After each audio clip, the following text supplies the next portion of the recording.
आज हमारे पास bank reconciliation statement का लेक्चर नंबर 3 है, जिसमें हम 2 क्वेश्चंस की मजीद प्रैक्टिस करेंगे। पिछले लेक्चर में हमने प्रॉब्लम 1 और 2 पढ़ी थी। आज देखते हैं प्रॉब्लम नंबर 3। इसमें कहता है ऑन 30 जून 2015, यानी ये हमारे पास डेट आ जाएगी स्टेटमेंट के लिए। तो जो हमने अपना डिसीजन करना है वो जून 2015 के मुताबिक करना है। The cash book of Sana Safinas showed an overdraft balance of rupees 132,000। देखिए, कैश बुक का बैलेंस हमने पढ़ा था, कैश बुक का बैलेंस डेबिट होता है, लेकिन यहाँ पे क्योंकि वर्ड ओवरड्राफ्ट यूज हो गया तो हमने ओवरड्राफ्ट के लिए रूल पढ़ लिया था कि जब वर्ड ओवरड्राफ्ट आ जाए तो नॉर्मल बैलेंस को हम उल्ट कर देते हैं। जैसे कैश बुक का बैलेंस डेबिट होता है, पर अब हम इस बैलेंस को डेबिट नहीं कहेंगे बल्कि क्रेडिट कहेंगे। इट मीन्स ये जो क्वेश्चन है हमारा क्रेडिट के बैलेंस से सोल्व होगा। तो जो हमने फार्मूला यूज करना है इस क्वेश्चन को सोल्व करने के लिए वो क्रेडिट वाला यूज करना है। आगे कहता है this balance did not agree with balance as per passbook, कि ये जो बैलेंस है कैश बुक का ये पासबुक से मैच नहीं कर रहा, तो इसी वजह से तो हम बीआरएस बनाते हैं। अगर किसी पॉइंट में वो कह दे कि ये मैच कर रहा है, या किसी ऐसे पॉइंट में कह दे कि वो कैश बुक और पासबुक दोनों में रिकॉर्ड हो चुका है, तो फिर हम उसे बीआरएस में नहीं लिखेंगे, क्योंकि उस पॉइंट की वजह से तो फर्क ही क्रिएट नहीं हो रहा, उसकी वजह से तो मसला ही नहीं आ रहा। आगे बढ़ते हैं, कहता है on comparing the two books the following discrepancies were noted. ये फर्क पता लगे हैं, कौन कौन से पढ़ के देख लेते हैं। अच्छा, पहले मैं बैलेंस यहाँ पे लिख देता हूँ। देखें, ये हमारे पास फार्मूला था क्वेश्चन को सोल्व करने का, तो इसमें से डेबिट वाला हम रिमूव कर देते हैं, क्योंकि हमारा जो गिवन बैलेंस है वो क्रेडिट का है। तो ये जो क्वेश्चन करना है हमने क्रेडिट वाले बैलेंस से करना है। पढ़ते हैं पहला पॉइंट, कहता है check issued in the last week of March 2015 but not presented for payment till 30th June 2015 amounting rupees 18,000।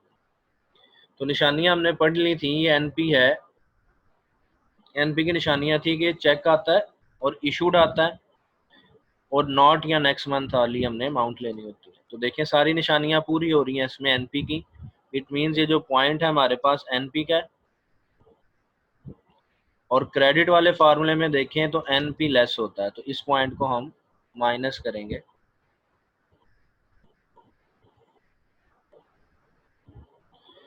फिर है wrong debit of ₹1000 appeared in the passbook. जब पासबुक में रॉन्ग डेबिट कर दिया है, तो हमने पढ़ा था कि पासबुक में चाहे डेबिट करे चाहे रॉन्ग डेबिट करे तो हम उसे एक्सपेंस रिकॉर्ड करते हैं। इट मीन्स ये पॉइंट होगा हमारे पास एक्सपेंस का। और क्रेडिट वाले फार्मूले में देखें तो एक्सपेंस को हमने ऐड करना होता है। इट मीन्स इस पॉइंट को जब हम रिकॉर्ड करेंगे तो ऐड कर लेंगे।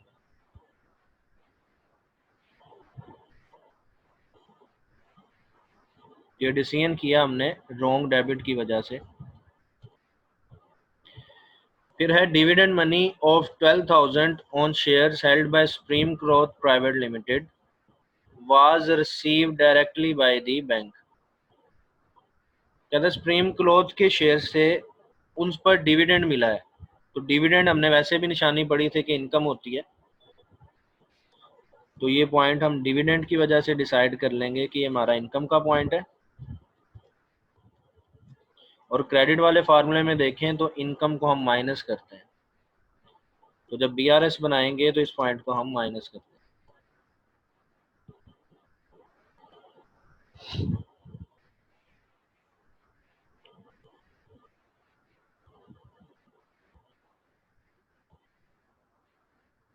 पॉइंट नंबर 4 है check for 6,000 issued on 26 June 2015 had not yet been presented for payment। फिर से ये एनपी आ गया, क्योंकि निशानियां देख लें, चेक भी है फिर इशूड का वर्ड भी आया हुआ है और फिर आगे नॉट भी आया हुआ है। तो ये निशानियां होती हैं हमारे पास एनपी की। तीनों निशानियां कंप्लीट हो गई हैं। इट मीन्स ये पॉइंट हमारे पास एनपी का होगा। और क्रेडिट वाले फार्मूले में अगर एनपी देखें तो माइनस होता है, तो हम इस पॉइंट को भी माइनस करेंगे।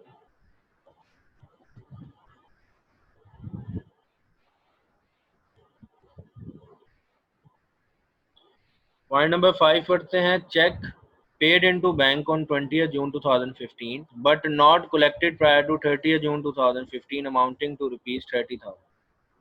चेक है, पेड इनटू बैंक आ गया। पेड इनटू बैंक निशानी होती है हमारे पास एनसी की, और आगे नॉट भी आ गया, यानी एनसी की तीनों निशानियां कंप्लीट हो गई हैं। ये हमने डिसाइड कर लिया कि एनसी का पॉइंट है, और क्रेडिट वाले फार्मूले में एनसी ऐड होता है।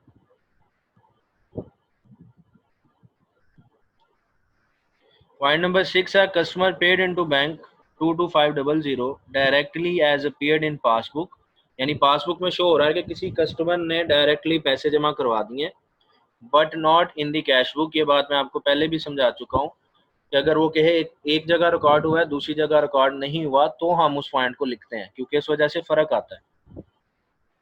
अगर वो इस पॉइंट में लिख देता कि पासबुक में भी रिकॉर्ड हो गया और कैश बुक में भी रिकॉर्ड हो गया, फिर हमने इस पॉइंट को इग्नोर कर देना था, क्योंकि इसकी वजह से तो फर्क ही नहीं आना था। फिलहाल क्योंकि फर्क आ रहा है और कस्टमर आया हुआ है, तो कस्टमर हमने पढ़ा था हमारी इनकम होती है, तो यहाँ से हम डिसाइड कर लेंगे कि ये इनकम का पॉइंट है, और क्रेडिट वाले फार्मूले में इनकम को हम माइनस करते हैं, तो इस पॉइंट को भी हम माइनस कर दें। तो देखिए, क्वेश्चन पढ़ के हमने डिसाइड कर लिया कि किसको हमने प्लस करना है और किसको हमने माइनस करना है। बाकी क्वेश्चन करने का वही तरीका है जो हमने पिछले लेक्चर में पढ़ा था। तो सोल्यूशन देखते हैं इसका। देखें, सबसे पहले टाइटल आ गया, जो बिजनेस नेम गिवन था सना सफीनाज। फिर हमने स्टेटमेंट का नाम लिख दिया, बैंक रिकंसिलिएशन स्टेटमेंट, और फिर आगे तारीख लिख दी जो इस क्वेश्चन में गिवन थी, एज एट जून 30, 2015। फिर वैसे ही हमारे पास फॉर्मेट है पार्टिकुलर्स रुपीज़ एंड रुपीज़। जो इनर साइड वाला रुपीज़ का कॉलम है वो सिर्फ वैल्यूज़ को ऐड करने के लिए है, और जो आउटर कॉलम है वो हमारा मेन कॉलम है। बैलेंस गिवन था हमारे पास, balance as per cash book का ओवरड्राफ्ट, तो ओडी लिख दिया हमने, और कैश बुक का ओवरड्राफ्ट बैलेंस होता है क्रेडिट। वो मेंशन करने के बाद बैलेंस जो गिवन वैल्यू थी वो हमने आउटर कॉलम में लिख दी, 1,32,000। फिर क्वेश्चन के मुताबिक जो हमने डिसाइड किया था, 2 पॉइंट्स ऐड होने थे इसमें, तो ऐड का टाइटल लिखकर हमने दोनों पॉइंट्स लिख दिए। रॉन्ग डेबिट इन पासबुक, जो कि एक्सपेंस था तो क्रेडिट में ऐड होता है, और फिर cheque paid but not collected, तो ये एनसी था जो कि क्रेडिट में ऐड होता है। तो इन दोनों पॉइंट्स की वैल्यू को पहले इनर कॉलम में लिखा, और फिर इनकी वैल्यू 1000 और 30,000 को ऐड करके हमने मेन कॉलम में लिख दिया, और हमारे गिवन बैलेंस में ऐड करके तो हमारे पास बैलेंस आ गया 163,000। इसके बाद लेस की एडिंग दी हमने, और जो लेस वाले पॉइंट्स हमने पढ़ के डिसाइड किए थे वो लिखे, जिसमें था एक हमारे पास cheque issued but not presented, NP, जो क्रेडिट में माइनस होता है। Dividend receive by income by bank, dividend receive by bank जो हमारी इनकम है ये भी क्रेडिट में माइनस होती है। फिर check issued but not presented, ये भी एनपी था, क्रेडिट वाले फार्मूले में भी माइनस होता है। और कस्टमर पेड इनटू बैंक, ये भी हमारी इनकम है जो क्रेडिट वाले फार्मूले में माइनस होती है। इसी तरह इनकी अमाउंट्स को पहले इनर कॉलम में लिखा, और इनकी अमाउंट्स का जो टोटल आया हमारे पास 18,000, 12,000, 6,000 और 22,500 का जो टोटल आया, उसको हमने आउटर कॉलम में ब्रैकेट में मेंशन करना है, क्योंकि ये उन वैल्यूज का टोटल है जो हमने माइनस करनी है। फिर जो ऊपर हमारे पास बैलेंस आ गया था 163,000, उसमें से ये अमाउंट हमने माइनस की, तो फाइनल आंसर आ गया हमारे पास 1,04,500। अब इस स्टेटमेंट का आंसर हमने लिखना है। वो हमने पढ़ लिया था कि जिस बैलेंस से हम स्टार्ट करते हैं उससे उल्ट लिखा करते हैं। हम स्टार्ट किया हमने balance as per cash book overdraft credit से, तो नीचे जो हम आंसर लिखेंगे वो बैलेंस एज पर पासबुक लिखेंगे, उल्ट कर देंगे, कैश बुक की बजाय पासबुक, और ऊपर क्रेडिट था तो नीचे हम कर देंगे डेबिट। मजीद प्रैक्टिस के लिए नेक्स्ट देखते हैं क्वेश्चन नंबर 4। कहते हैं following information is available regarding transactions between ABC limited, यानी कंपनी नेम आ गया, and it's bank for the month of 28 फरवरी 2018। तो हमारे पास जो तारीख आ जाएगी वो 28 फरवरी 2013 की तारीख आ जाएगी। आगे बढ़ते हैं, कहते हैं the book of ABC limited shows balance of ₹50,000। देखिए, उसने अब यहाँ पे बैलेंस के साथ मेंशन नहीं किया कैश बुक का बैलेंस है या पासबुक का बैलेंस है। तो याद रखिएगा, जब बिजनेस नेम की बुक कही जाए तो वो कैश बुक होती है। इट मीन्स ये हमारे पास कैश बुक का बैलेंस होगा, और क्योंकि इसके साथ ओवरड्राफ्ट नहीं लिखा हुआ तो उसका सिंपल बैलेंस होगा, यानी डेबिट वाला बैलेंस होगा। इट मीन्स इस क्वेश्चन को हम डेबिट वाले फार्मूले से सोल्व करेंगे। जी, तो हमारे पास जो फार्मूला आ जाएगा इसमें से अब हम क्रेडिट वाला रिमूव कर देते हैं, डेबिट के फार्मूले से इसे सोल्व करेंगे हम। क्वेश्चन पढ़ते हैं और डिसाइड करते हैं पॉइंट्स को। Number 1, check issued ₹10,000 on 10th February which is not presented till 28 February। कहते चेक इशू किया था, तो सबसे पहली निशानी ये चेक है जो कि इशू हो रहा है, यानी एनपी की निशानी है, और आगे नॉट भी आ गया, यानी इतनी अमाउंट नहीं हुई, तो इसको हम एनपी लिखेंगे, और एनपी ऐड होता है डेबिट वाले फार्मूले में।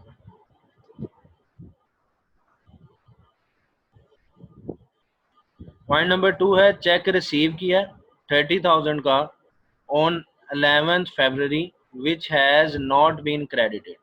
तो क्लियर है, सिंपल पॉइंट उसने लिख ही दिया नॉट क्रेडिटेड, वरना हमारे पास निशानी क्या थी कि ये चेक हैं जो कि रिसीव हो रहे हैं, जो चेक रिसीव हो हमारे पास एनसी की निशानी होती है और आगे नॉट भी आया हुआ, इट मीन्स ये पॉइंट एनसी का है, और डेबिट वाले फार्मूले में एनसी को हम लेस करते हैं।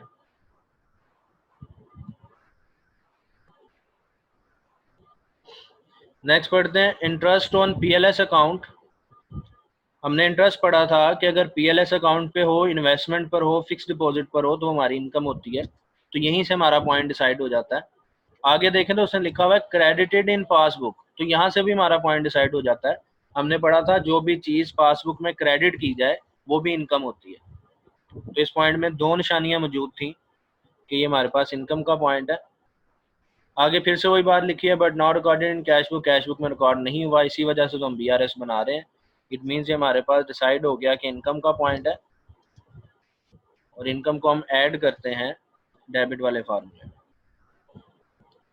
ये आपने साथ साथ फार्मूले के साथ देखते जाना है कि प्लस किसको करना है और हमने माइनस किसको करना है। नेक्स्ट है point number 4, check issued ₹15,000 on 12th February, out of which check of ₹5,000 were not collected by bank during the month of February। कहता चेक इशू किए थे, यानी ये भी एनपी की निशानी आ गई हमारे पास, और आगे नॉट भी आ गया, लेकिन इस दफ़ा अमाउंट एक नहीं है। पिछले जो पॉइंट हमने पढ़े उनमें अमाउंट एक थी, तो सिंपल उसी अमाउंट से लिख देते थे। अब इस पॉइंट में दो अमाउंट्स है, तो कौन सी अमाउंट से लिखना है वो डिसाइड कर लेते हैं। उसने कहा था 15,000 के चेक थे, जिसमें से out of which cheque of 5,000 were not, 5,000 के नहीं हुए। तो याद रखिएगा हमें वो अमाउंट चाहिए होती है जो हमारे रेलेवेंट मंथ में ना हुई हो, तो क्योंकि 5,000 उसने कहा नहीं हुए, इट मीन इस पॉइंट को हम 5,000 से लिखेंगे, और क्योंकि एनपी की निशानी है तो पॉइंट एनपी होगा, और एनपी को हम डेबिट वाले फार्मूले में ऐड करते हैं, तो ये पॉइंट 5,000 से ऐड होगा जब हम क्वेश्चन को सोल्व करेंगे। फिर देखते हैं check issued ₹5,000 on 15 February 2013, out of which check of 3,000 were presented on 20th February। फिर से देखें एनपी का ही पॉइंट है, चेक इशूड की निशानी है, लेकिन आगे अमाउंट देख लें, इसमें भी दो हैं, तो डिसाइड कर लेते हैं। उसने कहा कि 5,000 के चेक थे, जिसमें से out of which cheque of 3,000 were presented, 3,000 के चेक हो गए हैं। हमें वो अमाउंट चाहिए होती है जो ना हुई हो। अगर 5,000 में से 3,000 के चेक हो गए हैं फरवरी के मंथ में, इट मीन्स 2,000 के चेक्स नहीं हुए होंगे, तो 5,000 में से 3,000 माइनस कर देते हैं, अमाउंट आ जाएगी 2,000। इस अमाउंट को हम लिखेंगे 2,000 से एनपी, और एनपी ऐड होता है, तो इसे हम ऐड करेंगे। तो इस क्वेश्चन में मेन ये प्रैक्टिस है जो आपने याद रखनी है। अगर दो अमाउंट आपके पास गिवन हो तो डिसाइड कर लेना है वो अमाउंट लिखनी है जो प्रेजेंट या क्रेडिट ना हुई हो। तो इसमें क्योंकि उसने कहा था 5,000 के चेक हैं, 3,000 के हो गए हैं, तो रिमेनिंग बच गए 2,000 जो नहीं हुए होंगे, तो 2,000 से हम इसकी रिकॉर्डिंग करेंगे। पॉइंट नंबर 6 पढ़ते हैं चेक रिसीव। तो चेक रिसीव से अंदाजा हो जाना चाहिए कि ये एनसी का पॉइंट होगा। ₹80,000, 80,000 के चेक रिसीव किए थे ऑन 18 फरवरी, 18 फरवरी को, out of which cheque of ₹30,000 were credit on 5th March. तो देखें एनसी का पॉइंट है, अमाउंट इसकी डिसाइड कर लेते हैं। उसने कहा 80,000 के चेक थे जिसमें से 30,000 के मार्च में हो गए हैं। तो जो चेक्स मार्च में हो रहे हैं इट मीन्स वो फरवरी में नहीं हुए होंगे। हमने अपने मंथ के पॉइंट ऑफ व्यू से डिसाइड करना है। हम फरवरी के लिए क्वेश्चन कर रहे हैं, फरवरी के मंथ की रिकॉर्डिंग कर रहे हैं। उसने कहा 30,000 के चेक मार्च में हुए हैं। इट मीन्स ये 30,000 की अमाउंट ऐसी चेक की अमाउंट है जो फरवरी में क्रेडिट नहीं हुई होगी। यही वजह है कि वो नेक्स्ट मंथ में जाके क्रेडिट हो रही है। इट मीन्स ये हमारे पास 30,000 से रिकॉर्ड होगा और इसको हम एनसी रिकॉर्ड करेंगे जो कि डेबिट वाले फार्मूले में लेस होता है। तो अगर आपको याद हो जब हमने बेसिक लेक्चर इसका पढ़ा था तो आपको मैंने निशानियां बताई थी कि हमने वो अमाउंट लिया करनी है जो कि ना हुई हो या वो अमाउंट लेनी है जो नेक्स्ट मंथ में हुई हो। तो नेक्स्ट मंथ वाली लॉजिक भी यही थी क्योंकि वो अमाउंट जो नेक्स्ट मंथ में जाके क्लियर हो रही है इट मीन्स वो हमारे प्रीवियस मंथ में क्लियर नहीं हुई होगी। तो ट्रिक याद रख लें, जब भी वो नेक्स्ट मंथ का जिक्र कर दे जिस मंथ का हम क्वेश्चन कर रहे हैं, अगर वो उससे नेक्स्ट मंथ में कह दे कि ये क्लियर हो गए हैं, प्रेजेंट हो गए हैं, क्रेडिट हो गए हैं, तो स्ट्रेट फॉरवर्ड आपने नेक्स्ट मंथ वाली अमाउंट ही ले लिया करनी है। जिस तरह इसमें उसने कहा 30,000 के नेक्स्ट मंथ में हुए हैं मार्च में, इट मीन्स वो फरवरी में नहीं हुए होंगे, इसलिए हम इस पॉइंट को 30,000 से लिखेंगे। फिर पॉइंट नंबर 7 है इंटरेस्ट ऑन ओवरड्राफ्ट। तो ये हमने निशानी पढ़ी थी, अगर लोन पर इंटरेस्ट हो या ओवरड्राफ्ट पे इंटरेस्ट हो तो हमारे पास एक्सपेंस होता है। आगे पढ़ के फिर भी देख लेते हैं, पूरा पॉइंट पढ़ लेते हैं। Charge by the bank for half year, आधे साल के लिए बैंक ने चार्ज किया 550 डेबिटेड इन पासबुक। तो ये दूसरी निशानी भी आ गई जो हमने पढ़ा था कि पासबुक में डेबिट हो या रॉन्ग डेबिट हो वो भी हमारा एक्सपेंस होता है। इट मीन्स ये पॉइंट है हमारे पास एक्सपेंस का और डेबिट वाले फार्मूले में एक्सपेंस को माइनस करते हैं।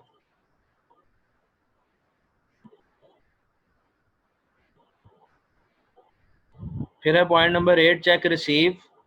यहाँ से अंदाजा हो जाना चाहिए एनसी का पॉइंट है ₹20,000 out of which cheque of ₹5,000 were not credited. मतलब 20,000 के चेक थे जिसमें से 5,000 के नहीं हुए। तो उसने खुद ही क्लियर कर दिया 5,000 के नहीं हुए अप टू मार्च में, तो हम इसी अमाउंट को लेंगे। मैंने आपको क्लियर पहले भी बता दिया, बेशक नेक्स्ट मंथ कह दे तो वो अमाउंट ले लेते हैं। इट मीन्स 5,000 नेक्स्ट मंथ के जिक्र कर रहा है, तब भी उस पॉइंट ऑफ व्यू से भी 5,000 ही अमाउंट बनती है। और अगर दूसरा नॉट वाला कॉन्सेप्ट याद रखें तो नॉट वाली अमाउंट भी 5,000 है। इट मीन्स दोनों कॉन्सेप्ट के मुताबिक ये अमाउंट 5,000 ही सिलेक्ट होती है।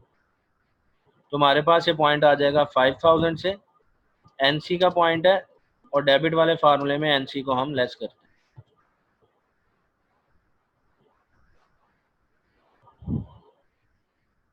पॉइंट नंबर 9 पढ़ते हैं।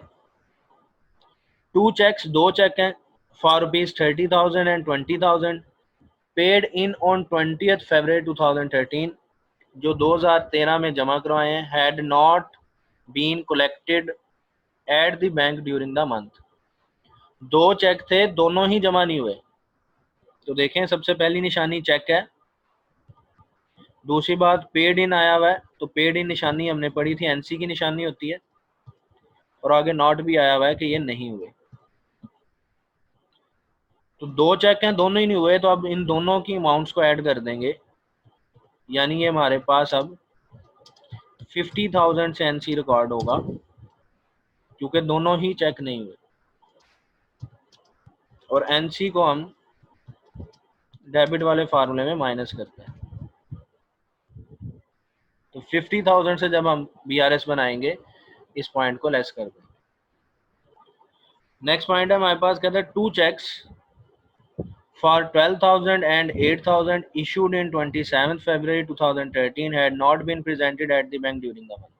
फिर से पिछले जैसे ही पॉइंट है, लेकिन इस दफ़ा जो निशानियां हैं वो एनपी की निशानियां, चेक है इशूड की हैं। जो चेक इशूड करते हैं वो हम एनपी के नाम से रिकॉर्ड करते हैं और आगे नोट भी आया हुआ है। फिर से वही बात, क्योंकि दोनों अमाउंट्स ही प्रेजेंट नहीं हुई चेक की, तो हम इसे ऐड करके 12,000 को और 8,000 को ऐड कर देंगे, तो ये हमारे पास रिकॉर्डिंग आ जाएगी 20,000 से।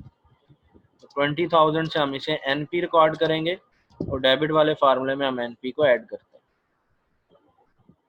जी, तो सोल्यूशन देखें। सबसे पहले टाइटल आ गया एबीसी लिमिटेड, फिर स्टेटमेंट का नाम आ गया बैंक रिकंसिलिएशन स्टेटमेंट, और आगे तारीख आ गई जिस मंथ के लिए हम क्वेश्चन कर रहे हैं, एज एट February 2028 2013। वैसे ही फॉर्मेट है हमारे पास particulars rupees and rupees, inner column and outer column. तो बैलेंस लिखेंगे जिससे हमने क्वेश्चन शुरू किया, balance as per cash book debit, ये हमारे पास गिवन बैलेंस था 50,000 का, तो उसकी अमाउंट को आउटर कॉलम में लिख दिया। फिर हमने ऐड की हेडिंग दी और उन पॉइंट्स को लिखा जो हमने डिसाइड किए थे कि हमने ऐड करने हैं। पहले cheque issue not presented, NP जो डेबिट में ऐड होता है, फिर इंटरेस्ट क्रेडिटेड इनकम है ये भी ऐड होगी, फिर चेक इशूड नॉट कलेक्टेड यानी एनपी है ऐड होगा, check issued but not presented NP है ऐड होगा, और चेक इशू नॉट प्रेजेंटेड ये भी एनपी है ऐड होगा। जिनकी हमने वो अमाउंट्स लिखनी है जो हमने डिसाइड की थी जो नहीं हुई। अब इनका टोटल हमने लिखा 38,000 और इसे 50,000 में ऐड कर दिया, तो बैलेंस आ गया हमारे पास 88,000। अब हम नेक्स्ट हेडिंग देंगे लेस की, तो वो पॉइंट जो हमने डिसाइड किए थे लेस करने हैं उनको लिखेंगे। Cheque receive but not credited, फिर cheque receive but not credited, दोनों एनसी हैं, डेबिट वाले फार्मूले में माइनस होते हैं। फिर इंटरेस्ट ऑन ओवरड्राफ्ट एक्सपेंस है माइनस होगा, cheque receive but not credited NC minus होगा, और cheque paid but not collected ये भी एनसी माइनस होगा। अब ये देखें जो माइनस वाले पॉइंट से इनका टोटल बड़ा आ रहा है, तो ये क्वेश्चन करवाने का असल मकसद यही था ताकि आप ये कॉन्सेप्ट समझ सकें। देखें ऊपर जब हमने ऐड वाले पॉइंट्स को ऐड कर दिया बैलेंस में तो हमारे पास आया 88,000, और माइनस वाली वैल्यूज का जब टोटल किया वो हमारे पास 88,000 से बड़ा आ रहा है, यानी 1,15,550। इट मीन जब हम 88,000 में से अमाउंट को माइनस करेंगे तो हमारे पास जो आंसर आएगा वो भी नेगेटिव आएगा। तो जब नेगेटिव आंसर आए तो आपने उसे ब्रैकेट में लिख देना है क्योंकि नेगेटिव माइनस का आंसर आ रहा है। और एक मजीद फर्क पड़ जाएगा, वो देखें वो क्या फर्क होगा। देखें क्वेश्चन शुरू किया था हमने balance as per cash book debit से, तो नीचे जब हम आंसर लिखते थे तो उल्ट लिखते थे।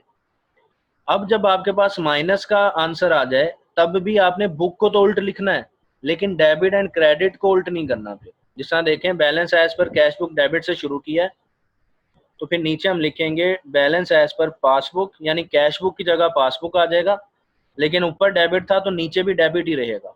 अब हमने ये डेबिट क्रेडिट वाली चेंज नहीं करनी, क्यों? क्योंकि आंसर हमारा नेगेटिव आ गया। तो ये कॉन्सेप्ट भी आपने याद रखना है कि जब आपका आंसर नेगेटिव आ जाए तो आपने बुक का नाम तो चेंज करना है, लेकिन डेबिट क्रेडिट चेंज नहीं करना, वो फिर सेम लिख देना है।